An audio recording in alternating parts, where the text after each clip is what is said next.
Pessoal, tudo bem? Sejam bem-vindos a mais uma aula da disciplina Projeto Detalhado de Software.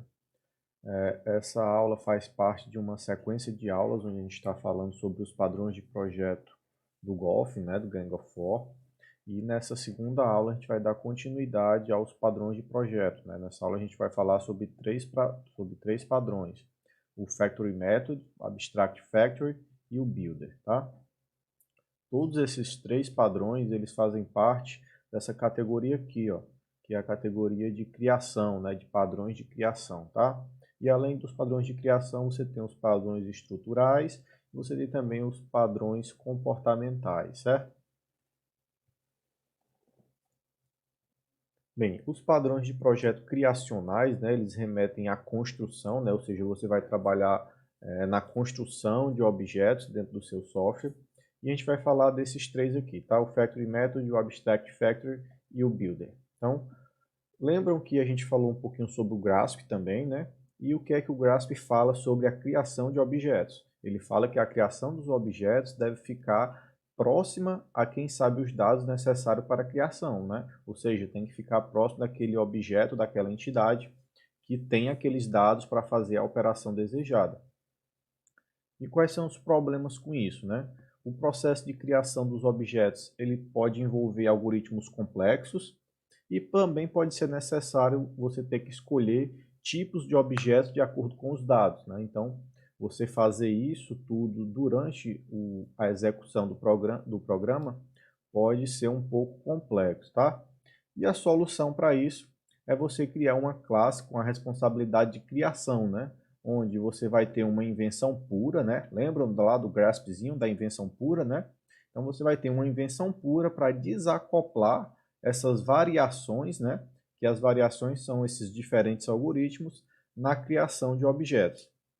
Então, você quer criar um objeto complexo. Esse objeto complexo ele é composto por diversos outros algoritmos, que pode ser algumas estruturas de dados que você não sabe no momento da definição do código, somente eles vão ser identificados durante a execução do seu software, então você não pode definir no código que vai utilizar tal estrutura de dados. Então você tem que deixar a critério de que o objeto que vai ser instanciado escolha qual tipo de objeto ele vai escolher, tá? Para ficar um pouquinho mais simples, vamos tentar ver um exemplo, certo? Então vamos lá. O que é a intenção desse projeto? É você definir uma interface para a criação de objetos, mas permitir que as subclasses decidam quais classes serão instanciadas. Então a motivação é que os clientes precisam instanciar diferentes tipos de objetos. Então imagine que você tem aqui uma aplicação, tá? Você tem uma classe lá, aplicação. Essa classe ela tem esses três métodos: criar documento, novo documento e abrir documento, tá? Aqui é criar, Criar documento. Um R aqui. Então, nessa aplicação aqui, ela é uma aplicação genérica, E aqui você vai ter a sua aplicação. Então, a minha aplicação, ela vai fazer uso desses métodos aqui e ela vai sobrescrever o método cria documento, tá? A mesma coisa acontece com o documento. O documento ele tem alguns métodos, que é abrir, fechar e gravar. Porém, isso aqui é genérico, Você vai precisar instanciar um objeto concreto, que vai ser aqui o meu documento, certo? E como você consegue fazer essa comunicação aqui, de forma mais fácil, tá? A solução proposta pelo Factory Method é você tentar delegar a criação de objetos para fábricas e usar uma interface comum, tá? Do jeito que a gente estava tentando fazer aqui, certo? Nos participantes desse padrão, você tem o creator, ou seja, o criador, e você tem o criador concreto, tá? O criador, ele é a classe que define o método de fabricação e que retorna um objeto da Abstract Class, tá? E o Concrete Creator, o criador concreto, ele vai implementar a interface Creator, essa aqui que a gente definiu aqui, tá? Para cada tipo de objeto da hierarquia, retornando objetos da classe concreta. E qual é a consequência disso? A consequência é você ter um isolamento do núcleo do código, de classes específicas da aplicação. E nesse caso, a aplicação é um sistema ou versão que está reutilizando pacotes de classe de negócio. Então, vocês lembram também lá do Grasp que a gente não deve ter aquela aquela assimilação, né, muitas responsabilidades em uma determinada classe, um determinado objeto, né? Então, para você separar essas responsabilidades, você precisa criar outros objetos. Mas como você pode criar esses objetos de uma forma que eles não fiquem altamente acoplados, né? Então, você pode tentar utilizar o Factory Method para tentar fazer isso, tá? O Factory Method ele é usado para você tentar substituir os construtores das classes, né, abstraindo o processo de criação do objeto e permitindo que o tipo do objeto instanciado seja definido em tempo de execução. Então, imagine que você vai ter esse cenário aqui. Você vai ter o Abstract Creator, né? Esse aqui, tá? O Abstract Creator, que é esse primeiro aqui, o Creator. E aqui você vai ter criar novo qualquer coisa, né? Isso vai ser uma classe abstrata, certo? Aí você tem o método faz algo e o faz outra coisa. Isso na classe abstrata. Na classe concreta, você vai ter o método criar novo qualquer coisa, que foi esse aqui, e você vai sobrescrever ele, certo? E o cliente ele vai se comunicar com essa interface aqui, ou seja, o cliente ele não sabe como isso é implementado. O cliente ele não conhece o criador concreto, ele conhece o criador abstrato. Então ele sabe quais funções ele pode ter, mas ele não sabe como aquilo é feito e ele não acessa diretamente o Concrete Creator. Então, se você precisar implementar esse faz algo, ao invés de você sobrecarregar essa classe aqui, o Concrete Creator, você pode criar outra classe aqui, né, para implementar isso aqui. Então você vai ter essa delegação de responsabilidades, tá? Se o cliente se comunicasse diretamente com esse objeto aqui, essa classe ela seria responsável por fazer essas diversas coisas aqui que, né, aparentemente não estão relacionadas. Então você estaria criando uma classe com um alto acoplamento e uma baixa coesão, certo? Então esse padrão ele ajuda a você realizar essa tarefa. Percebam que o que o padrão nos diz para fazer já é o que a gente intuitivamente espera fazer, né? A gente já sabe que não deve sobrecarregar uma classe com muitas responsabilidades. Então, a gente vai criar várias classes e tentar definir as responsabilidades de acordo com aquela classe ou aquele intuito, né? Aquela atividade, aquela tarefa que a classe tem que executar. Então, o Grasp ele nos dá esses princípios do que a gente deve ou não fazer e o padrão de projeto ele nos diz como a gente vai fazer isso, certo? Então aqui ele está dizendo exatamente como é que você implementa esse conceito. Você vai criar uma classe abstrata e vai criar uma classe concreta e vai fazer essa estrutura aqui, tá? O mesmo acontece para a classe abstrata e a concreta, né? Concreta aqui do lado, tá? Ainda sobre o Abstract Factory, aqui a gente falou do Factory Method, tá? Agora a gente vai falar sobre o Abstract Factory, que é o segundo padrão aí do que a gente vai ver nessa aula. Então a intenção desse padrão do Abstract Factory é parecida com o do Factory Method, tá? Mas ele tem algumas diferenças que a gente vai ver a seguir. Então a intenção desse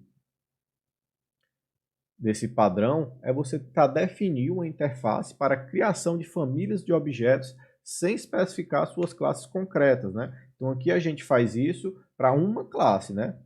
A gente define uma interface para a criação de um objeto para um único objeto, né? Ele não tem uma família. Então aqui a gente vai começar a trabalhar com família de objetos similares, tá? E a motivação para isso é que as famílias de objetos relacionados elas precisam ser instanciadas de alguma forma, né? Então como a gente consegue fazer essa instanciação desses objetos de uma mesma família? A solução é você tentar coordenar a criação de famílias de objetos e aí você vai ter dois participantes principais, né? Você vai ter a fábrica abstrata, né? O Abstract Factory, que vai definir a interface para a criação de cada tipo da família. E você vai ter as fábricas concretas, que são usadas para cada tipo. Vejam a similaridade com aquele padrão que a gente viu anteriormente, né? E a consequência disso é que você vai ter um isolamento das regras relacionadas a quais objetos usar, né, das regras de como utilizar. Então você consegue definir quais objetos você vai utilizar sem mexer nas regras de como utilizar, né? Então como é que eu utilizo esse objeto? Você vai ter uma interface bem definida para fazer aquilo e você vai usar a interface como molde. E quais objetos eu vou usar? Aí isso vai ser definido em tempo de execução pelo programa, tá? Isso aqui é o conceito, um diagrama conceitual, né, para isso. Vejam que aqui a gente tem um cliente. O cliente ele possui uma instância do produto A e uma do produto B, né? E aqui ele tem o cliente, né? Então, o cliente ele vai utilizar a fábrica abstrata e ele vai utilizar também as abstrações do produto A e as abstrações do produto B. Vejam que o cliente ele não conhece nada de como é feito realmente, né, a parte concreta da implementação dessas funcionalidades, né? Então o cliente ele simplesmente vai chamar aqui o Create Product A, o Create Product B, e como isso vai ser feito, vai ser definido aqui pelas classes concretas, né? Então o Abstract Factory ele fornece essa interface aí para que o cliente possa utilizá-lo de forma facilitada, tá? E aqui a gente tem a abstração do produto A e a abstração do produto B. Então, o que é que vai ter nesse produto A e desse produto B? Também vai ser definido aqui na interface. E a parte da implementação concreta vai ser definida, né, de forma aqui encapsulada. Novamente, por quê? Porque a gente pode ter que o produto B1 e o produto B2, embora eles sejam produtos Bs, né, sejam desse tipo aqui, dessa família, eles são objetos diferentes. Se a gente colocasse esses dois objetos dentro de uma mesma classe, novamente a gente ia ter aquela sobrecarga de responsabilidades e ia ter um autoacoplamento, né, que novamente a gente está tentando evitar. Então, para você separar, né, esses dois objetos e não perder o vínculo com a família, você modela dessa forma. Você cria uma classe abstrata aqui que vai definir o produto B, e o produto B ele vai ser implementado utilizando essas duas classes aqui, a classe concreta B1 e a classe concreta B2, o B3, B4 e assim em diante, tá? O mesmo acontece para o produto A, né? Produto A1 e o produto A2. E na fábrica, né? Na Abstract Factory, você tem aqui a Factory A e também tem a Factory B, né? E essa Factory B ela vai tratar com os objetos do tipo B e a Factory A vai tratar com os objetos aqui do tipo A, tá? E vejam que ela pode criar o produto A ou criar o produto B, né? A mesma coisa com a Concrete Factory B, né? Pode criar o produto A ou criar o produto B, tá? Porém, eles usam objetos diferentes, né? Aqui na Factory A, ela vai utilizar o Product B1 e aqui na Factory B ela vai utilizar o objeto B2, tá? Então vejam como eles ficam relacionados e sem ter aquela sobrecarga de responsabilidades. E qual a principal diferença entre o Factory Method, né, que foi aquele primeiro método que a gente viu, aquele primeiro padrão, e o Abstract Factory, que é esse que a gente está vendo agora, né? Então, o Abstract Factory, né, esse que a gente está vendo agora, ele usa aquele anterior, o Factory Method. Percebam que o Abstract Factory ele é bem mais genérico do que o Factory Method, né? Aqui a gente trata com um objeto, que a gente trata com uma família de objetos. Então, uma família de objetos, a gente vai ter diversos objetos que vão ser instanciados utilizando o Factory Method, tá? O Factory Method ele serve para uma hierarquia de classes, enquanto o Abstract Factory ele serve para diferentes hierarquias. Então aqui a gente sempre está tratando com um tipo de produto, o A, o B ou o C, né? Somente esse tipo de produto, e aqui a gente está gerenciando produtos diferentes, né? Produto A, produto B, produto C e etc. Tá? E o Factory Method, né? O cliente ele conhece a fábrica concreta e ele não conhece os objetos, né? Que foi aquele primeiro. E o Abstract Factory, o cliente não conhece nem a fábrica e nem os objetos concretos, né? Ele lida diretamente aqui com essa abstração aqui e ele não conhece nenhuma das fábricas, né? Que são essas duas fábricas concretas aqui e nem conhece os produtos concretos, certo? Aqui é um outro exemplo, né? Para a gente tentar assimilar melhor esse padrão. Então, aqui você tem um cliente, né? O cliente ele vai fazer uso de uma interface gráfica. Então, você vai ter aqui uma interface gráfica abstrata, né? Onde você vai ter obter instância, criar janela e criar botões. Então, você vai ter esses três métodos aí. O cliente vai interagir somente com isso aqui, certo? E por baixo lá você vai ter o KDE Factory, por exemplo. O KDE é uma interface gráfica, né, que é utilizado no Linux, e o GNOME também é outra interface gráfica que é utilizado no Linux. Porém, né, obter instância, criar janela e criar botões são tarefas comuns que se repetem para ambas as interfaces gráficas, tanto o KDE como o GNOME. E aqui o cliente ele vai definir tempo de execução, qual interface ele vai querer utilizar, né? E automaticamente vai ser instanciado aqui um objeto do KDE Factory ou um objeto do GNOME Factory. E aqui a gente vai ter também o criar janela, que no KDE é feito de uma forma, no GNOME é feito de outra, e também de criar os botões, que é feito de uma forma no KDE e de outra forma no GNOME, mas todos utilizam esses métodos aqui da interface mais abstrata.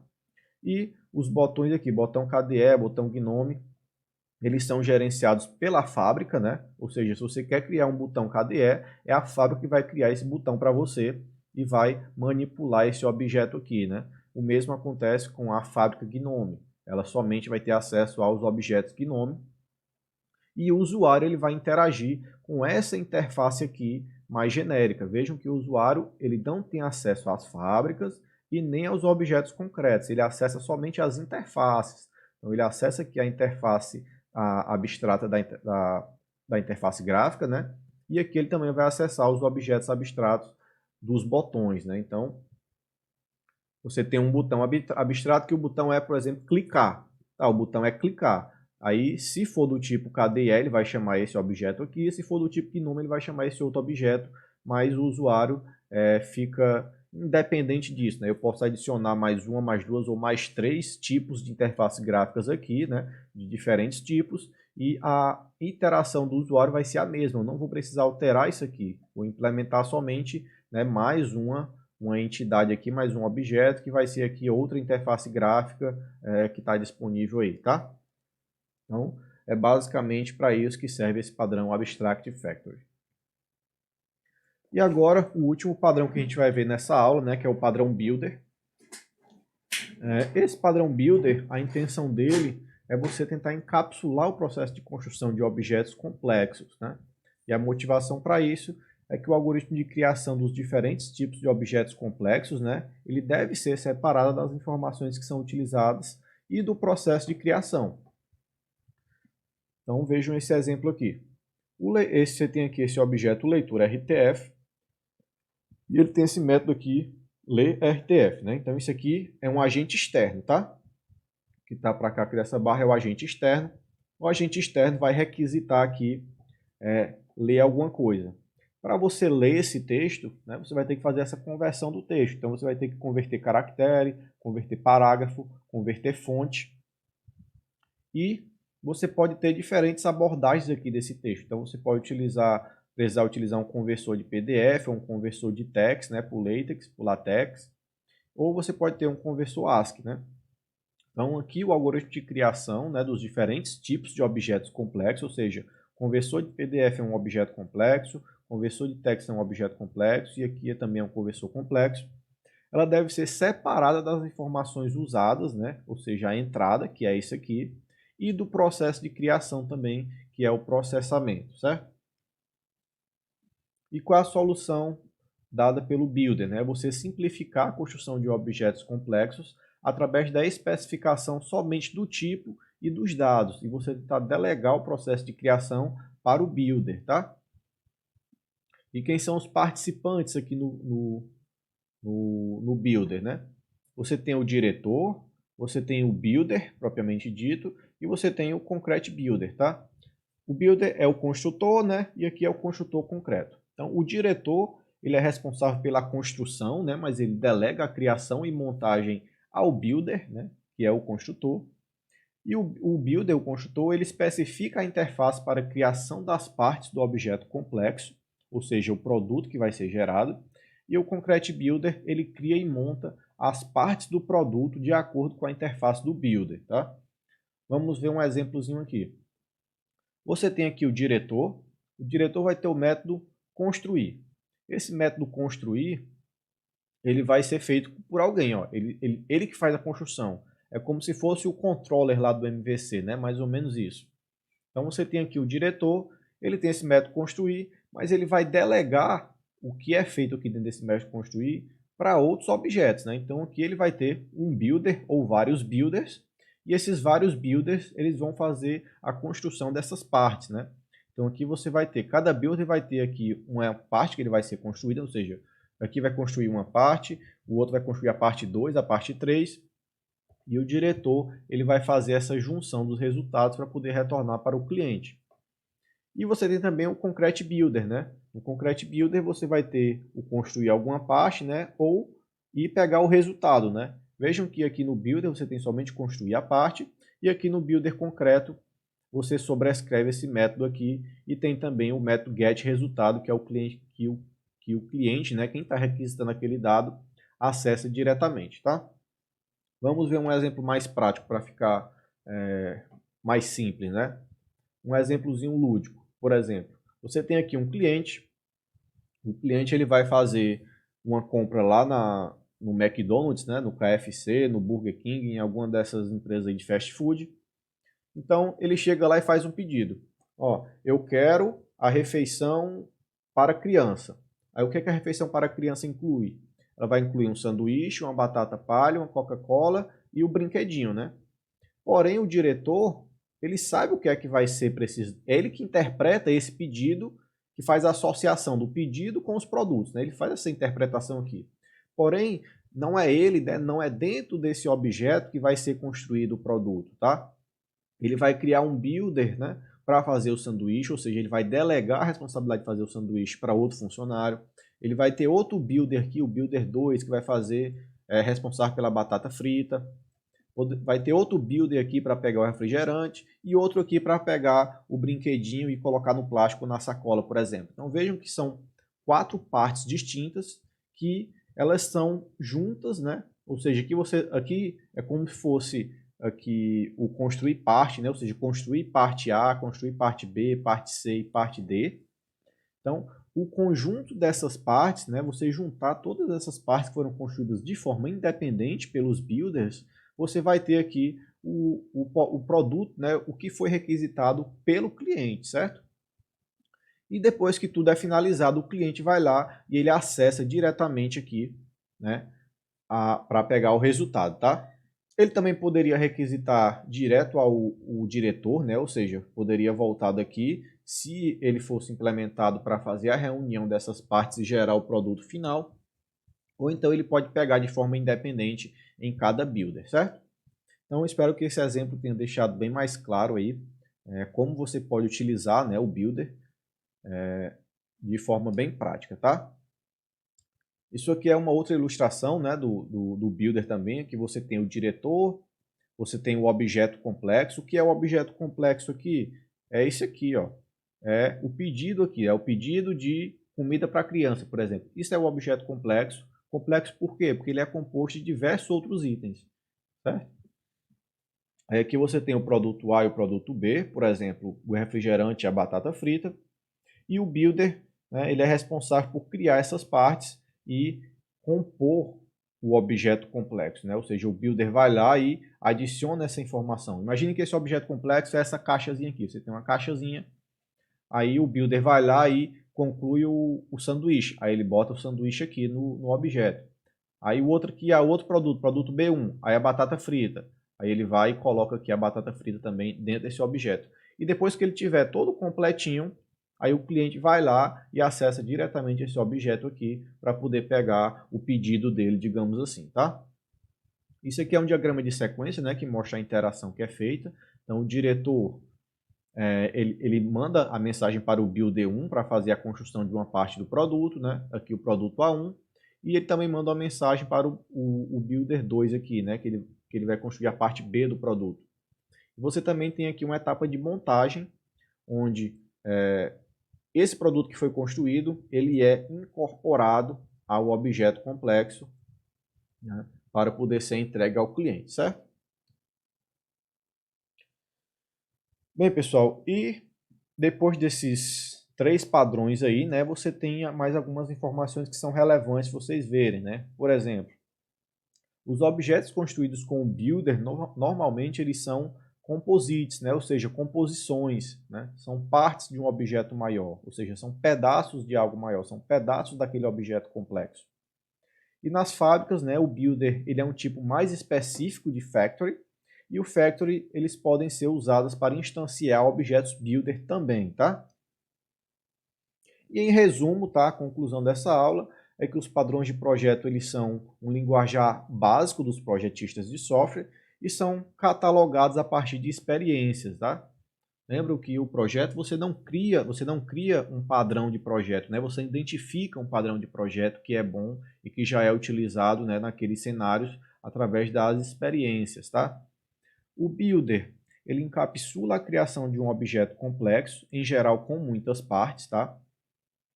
E o Factory Method e o Abstract Factory, ele encapsula a complexidade da criação de objetos, né, tornando as interfaces acessíveis para o cliente e deixando a complexidade da criação dos objetos complexos encapsulada, né, escondida do cliente, certo? Bem, pessoal, e com isso a gente encerra essa nossa aula, tá? Ela ficou um pouquinho mais comprida do que as outras, né? Mas é porque esses três padrões eles são bastante interessantes e são muito utilizados aí no desenvolvimento de software complexos, tá? Bem, pessoal, a gente encerra essa aula por aqui. Na próxima aula a gente continua falando sobre mais alguns padrões de projeto, tá? Na próxima aula a gente vai falar sobre o Strategy e o Decorator, tá? Obrigado, pessoal. Até a próxima e tchau, tchau.